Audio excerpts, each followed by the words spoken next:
Va a terminar la ronda de panelistas el compañero Daniel Fernández, militante de aquel momento y hoy actual dirigente de ADEMO Montevideo.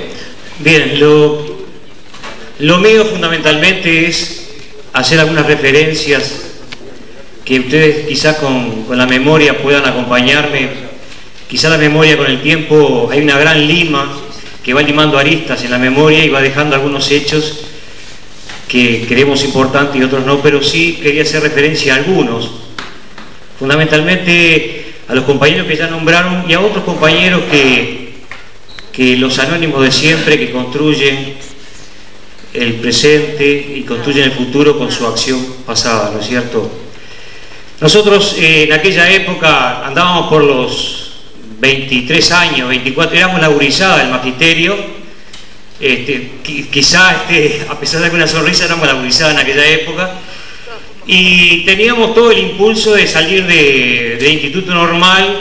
Era la época en que había 3 sindicatos, estaba el Movimiento Coordinador del Magisterio, estaba AFA-EPIN y AOCEPIN, o sea, los 2 sindicatos de los funcionarios de primaria. Quizá algunos lo recuerden y otros no, pero eran 2 sindicatos.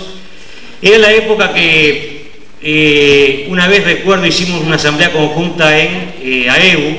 Eran las primeras asambleas conjuntas entre trabajadores y docentes. Digo, en aquella época quizá algunos mayores que yo recuerden las dificultades que tuvimos cuando queríamos afiliarnos a la CNT, porque había la discrepancia entre que nosotros éramos maestros, cómo íbamos a estar con los obreros.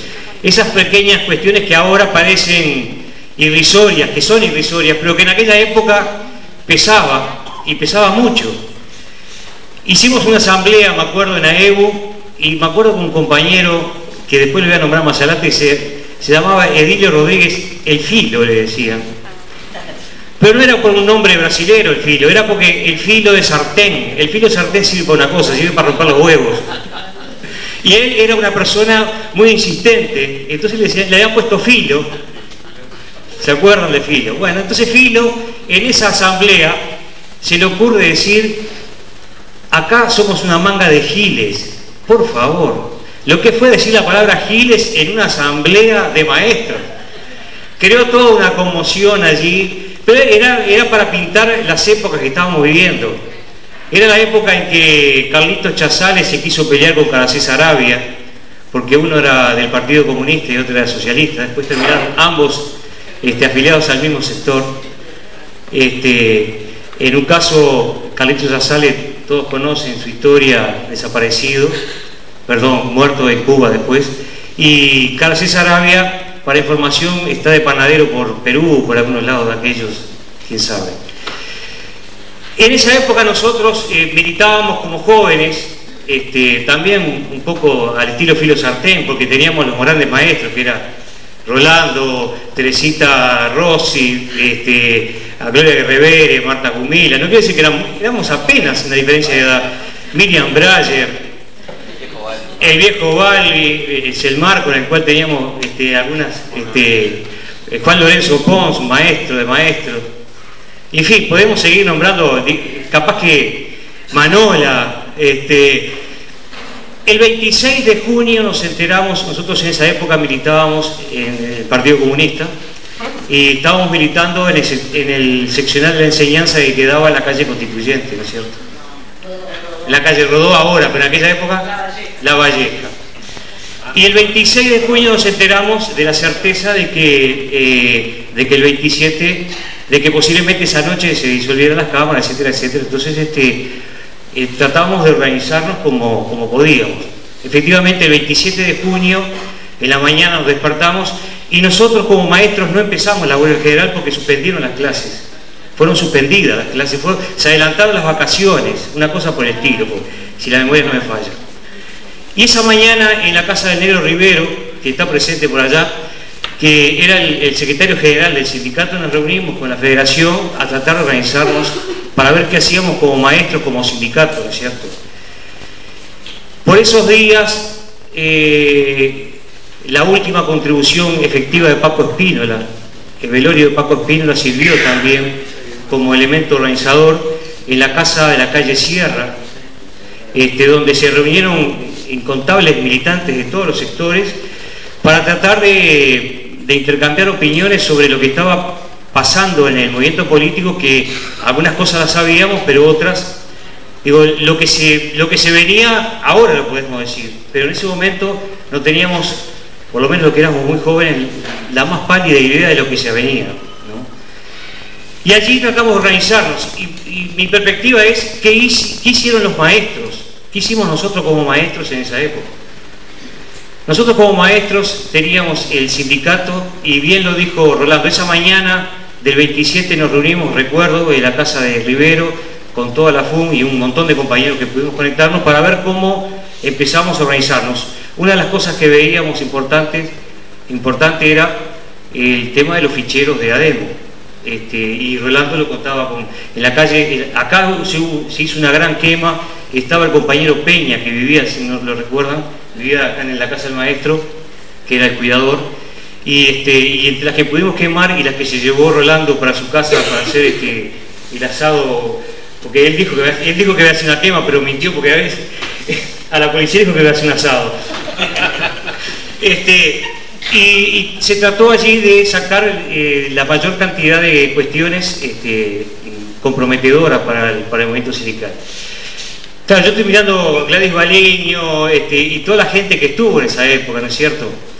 Entonces, tratamos de organizarnos de la manera de resistir, y para resistir había que tener los medios de información. Sacamos 2 mimeógrafos a la calle, uno estuvo en la casa de una compañera por algún tiempo, y otro estuvo en una galería en la calle 18 de Julio, y ahí nosotros publicábamos material, y en esa época había 2 o 3 compañeros que teníamos motoneta y recorríamos Montevideo en distintas agrupaciones de distintos sectores, en los cuales lo que viene a ser las zonales ahora en Montevideo de ADEMO, se seguían reuniendo y se hacían volanteadas y se salía a la calle y se combatió lo que sería posteriormente la instalación de ese régimen de la dictadura tan violento.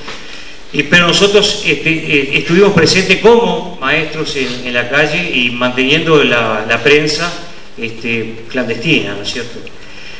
Bien, y así fue procesándose estos temas hasta que nos reuníamos en Alpargatas. Recuerdo las reuniones de la Federación y del Movimiento Coordinador Objetivo se realizaban en el piso 13 del Hospital de Clínicas. Y una vez cae una persona con un peluquín, que era el gringo Brindisi, que estaba requerido. El gringo Brindisi cae con un peluquín que no lo conocía nadie. Entonces estaba en esa época, había varios compañeros requeridos. Y entonces proseguía manteniéndose el tipo de actividades que nos permitiera por lo menos mantener la organización sindical. También hacíamos la cobranza, algunos pueden recordar que íbamos a la casa a cobrarle la cuota a la compañía de porque íbamos a la casa a cobrar la cuota de ADEMO, de Movimiento Coordinador, para poder tener rubros, para poder seguir sacando material informativo, volantes, en fin. Lo que sí quiero recalcar que en esa época, si bien el magisterio estaba conformado con las características propias de esa etapa, estaba alerta y nosotros teníamos receptividad en cuanto a las movilizaciones y a las volanteadas y al puerta a puerta que hacíamos. Llegamos el 9 de julio, el 9, o sea, lo que sería hoy, fue un día muy parecido al de hoy, pero sin lluvia. Todos lo recuerdan, ¿no? Yo voy a contar anécdotas de ese día, que son las que recuerdo. Cada uno tendrá miles de anécdotas para recordar. Yo tenía una motoneta, una ISO, y entonces en esa época teníamos que venir a las 5 en punto, y entonces la dejé en la motoneta, la paré donde está el Museo Pedagógico, en la rinconada del Museo Pedagógico, y salimos a 18. Por supuesto, como decía el compañero, a esa época, ese día llegamos todos temprano. Y había gente el 18 de julio, pero en los bares, en las galerías, impresionante cantidad de gente. Y allí me encuentro con este compañero Filo, por eso lo nombraba, con Carlito Chazali y con el canario Gerardo Robenki. Sí. ¿Cierto? Gerardo Robenki, que ahora falleció en Canadá, fue la persona, fue el compañero que se subió en el guanaco que quiso entrar al Popular. Creo que por allí había una foto.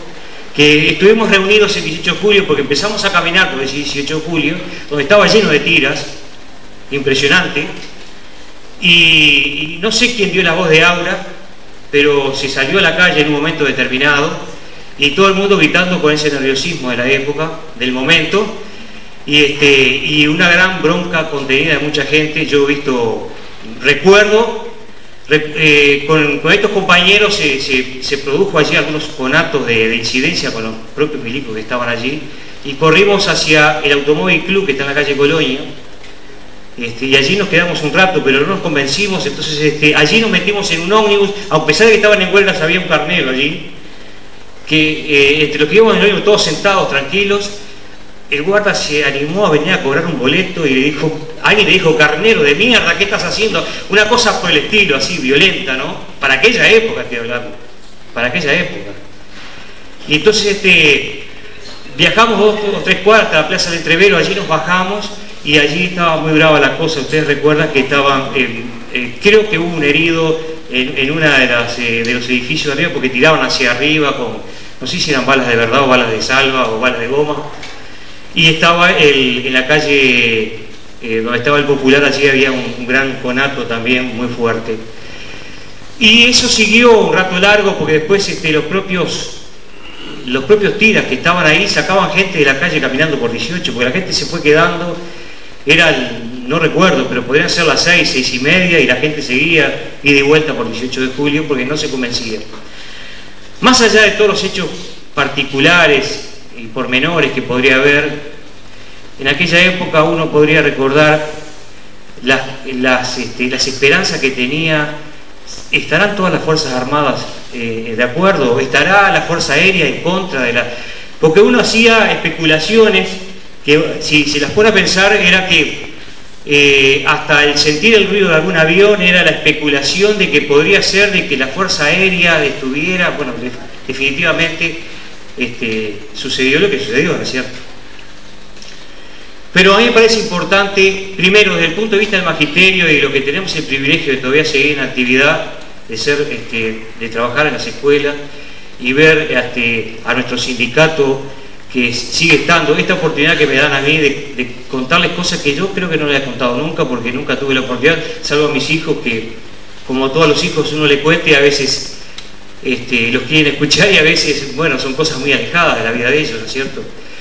De contar cosas que realmente fueron muy significativas, porque yo pienso que los aportes que hicieron los gremios, cada uno de los gremios, en su lugar de lucha, me acuerdo del local de Alpargatas, por ejemplo, con las distintas corrientes políticas y sindicales que existían en el momento y de resistencia que había, y las distintas visiones de resistencia al golpe. Más allá de eso, pienso que el hecho del jalón del 9 de julio fue uno de los elementos más importantes en la historia uruguaya de resistencia colectiva de la sociedad, de los trabajadores, quizá con discrepancias, porque las hubo, porque debemos decir que hubo discrepancias de la valorización o de la valorización de que si se debía levantar la huelga o no se debía levantar, si se debía proseguir o no. Más allá de esas discrepancias, me parece lo más importante es lo que marcó del inicio de la dictadura y después todo el proceso que se siguió. Pero desde el punto de vista del magisterio, yo sí quiero rescatar que los maestros, las maestras, desde su inicio han planteado una lucha indeclinable contra la dictadura y contra todas las formas de opresión que existieron, y desde el punto de vista mío como maestro me siento muy orgulloso de pertenecer a este sindicato que ha dado muestras de lucha permanente a lo largo de su historia, ¿no es cierto? Y mi reconocimiento fundamentalmente a todas las compañeras y compañeros que están presentes, que en definitiva son parte de pasado, presente y futuro de este magisterio. Quería simplemente recordar algunas anécdotas que tuvimos, algunas hazañas, compañeras que han dejado, que han pasado. Yo mi querida compañera Miriam Brayer, un ejemplo de militancia en silencio. Quiero dejar mi recuerdo a todos los compañeros que han pasado por el magisterio en silencio, los que han dado muchísimo para este magisterio.